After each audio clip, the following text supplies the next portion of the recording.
በሳጭቶ ነበር ማለት ነው። ወይዘሮ ሰምአል ላይ በደረሰው ጉዳት ያው በጣም ስሜታዊ ሆኖ ነበረ። ነገር ግን ትውስታዋን አታለች ብሎ ለነ ቤርሲን በተናገረ ሰዓት ላይ ቤርሲን በጣም ስትደሰት ነበረ፣ አክስትየዋ ማለት ነው። ይህም ታዲያ እሱ ለጊዜው ባያስተውለውም እየቆየ ነገሮችን ሲያብሰለስል ግን አክስቴ ስለምን ተደሰተች? እናቴ ትውስታዋን ስላጣች እሷን ያስደስታታል ማለት ነው ወይ? በማለት እንግዲህ ነገሮችን ማገናዘብ ጀምሯል ማለት ነው። ሰላም ጤና ይስጥልኝ ውድና የተከበራችሁ የቻናል ቤተሰቦች እንዴት አላችሁ? በያላችሁበት ሰላማችሁ ይብዛ። ለዚህ ቻናል አዲስ ከሆናችሁ ሰብስክራይብ፣ ላይክ፣ ሼር እያደረጋችሁ ቤተሰብ እንድትሆኑ በአክብሮት ጋብዛለሁ። እንግዲህ ተወዳጁን ድራማ ቀጣዩን ክፍል እዤላችሁ መጥቻለሁ።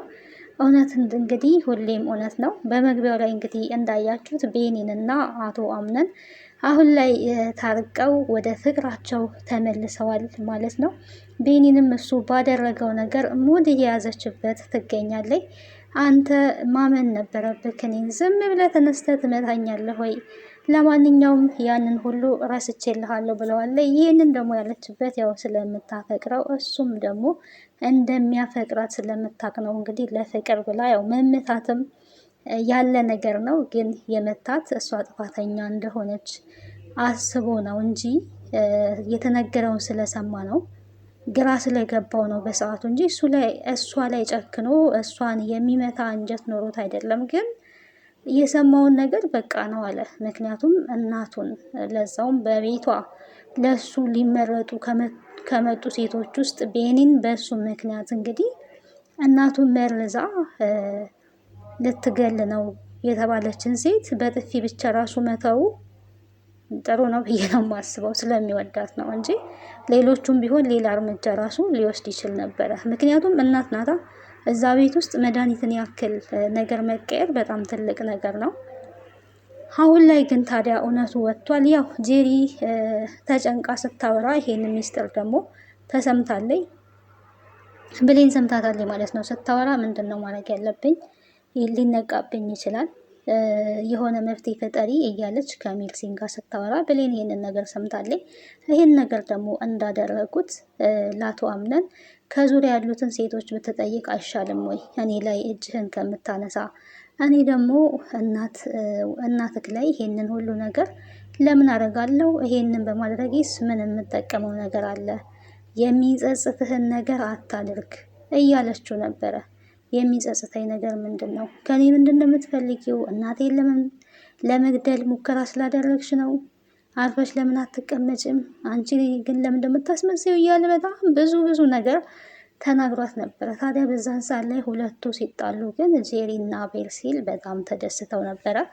ምክንያቱም የፈለጉት ነገር ይሄ ስለሆነ ሀሳባችንና እቅዳችን ተሳካልን በማለት ቢደሰቱም ግን መጨረሻቸው አላማረም።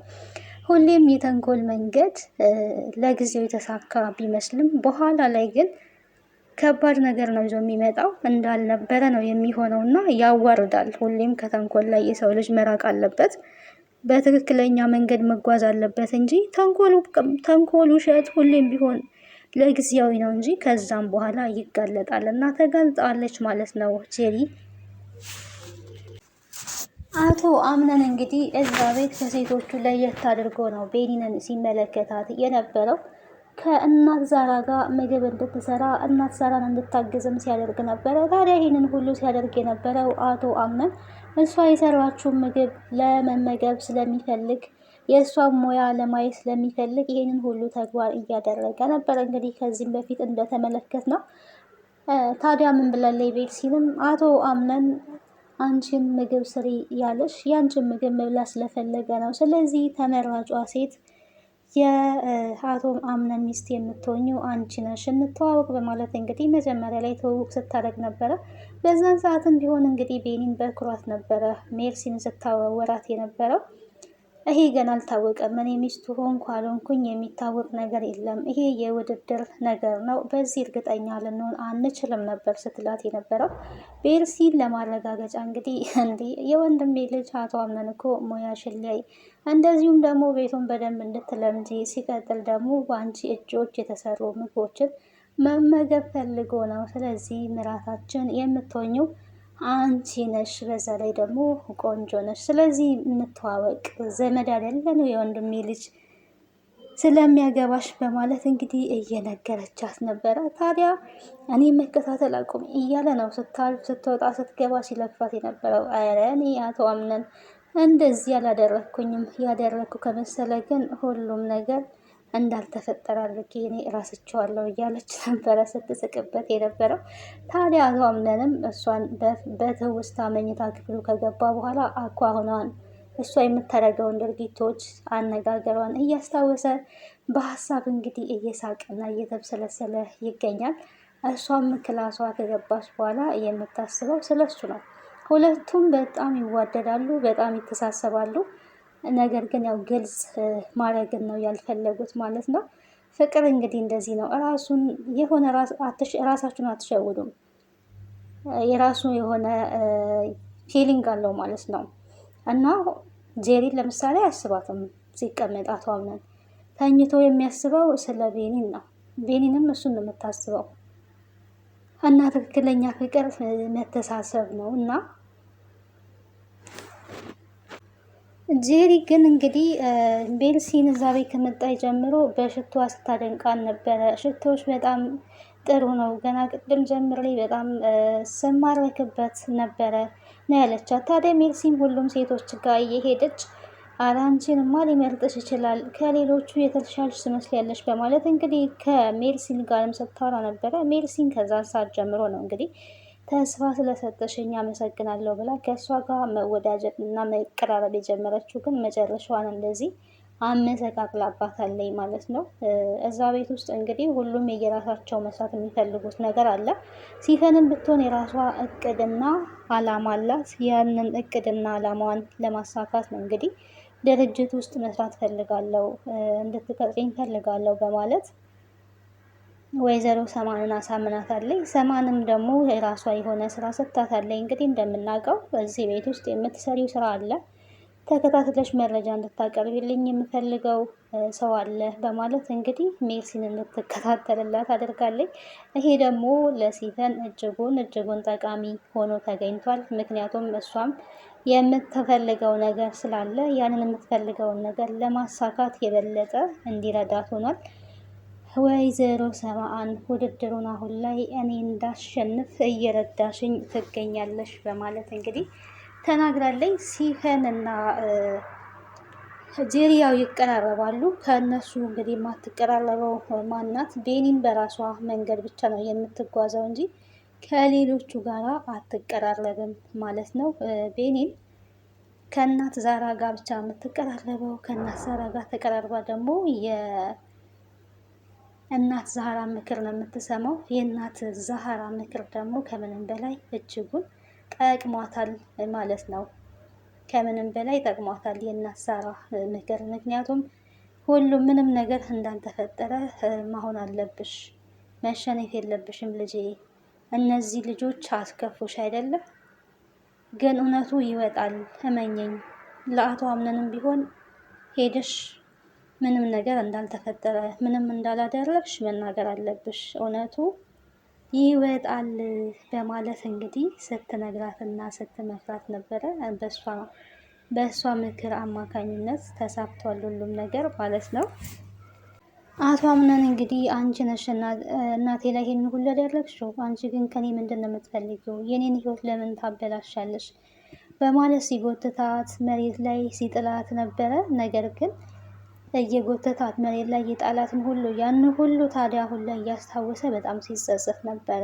ምክንያቱም ፈልጎ አይደለም ያደረገው፣ ስለተነገረው ብቻ ነው። ሜርሲል የምትባለዋ ተንከሲስ ስለነገረችው ብቻ ነው ይህንን ያደረገው።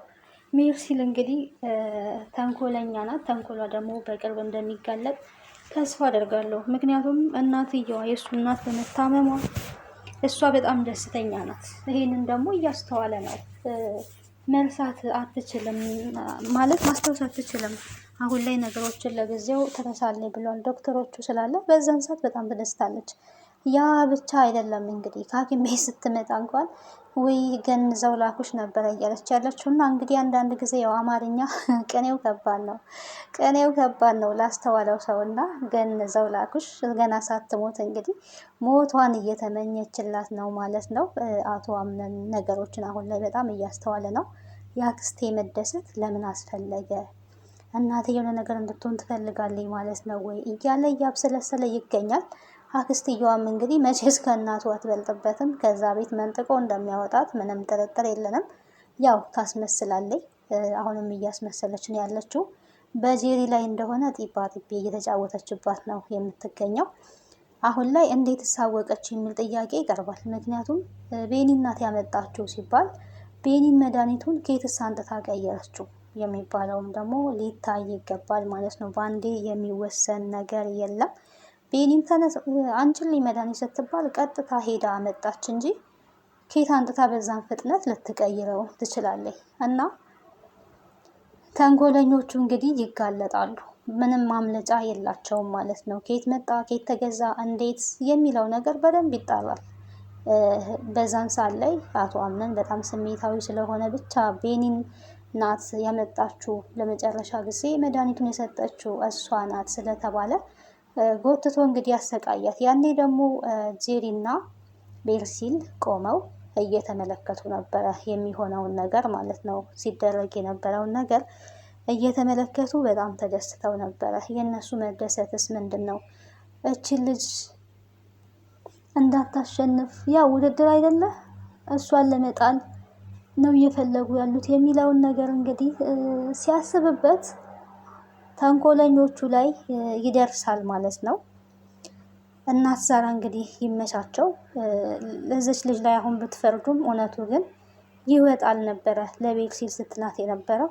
አይ እውነቱማ ከወጣ ሰዓታቶች አለፉት እኮ እናታችን ውድ እናታችን እያለች ነበረ።